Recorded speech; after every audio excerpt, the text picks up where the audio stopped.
Welcome sa isa namang pagluluto ng panlasang pogi.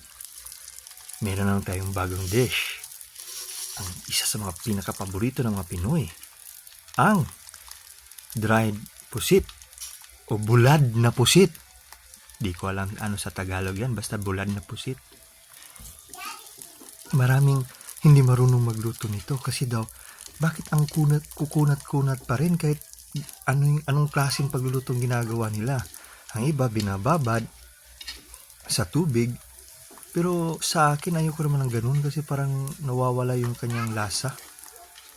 Kung ibababad mo pa siya sa tubig, mas maganda talaga yung virgin na virgin ang lasa ng kanyang ng pusit, hindi na binababad sa tubig.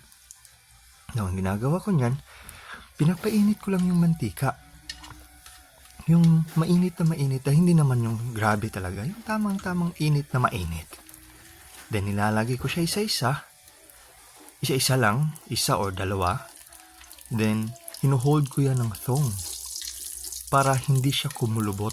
Kasi yun yung problema kukulubot siya yung magro-rolyo. Para hindi siya kumulubot, inaalalayan ko ng thong. And pinapaikot-ikot siya hanggang sa mag-golden brown. Then maglalagay ka ng bago, kagaya niyan. Hinuhold ko siya para hindi siya magkulubot. Kasi kapag magkulubot siya, parang siyang candy. Parang siyang Tootsie Roll. Yan.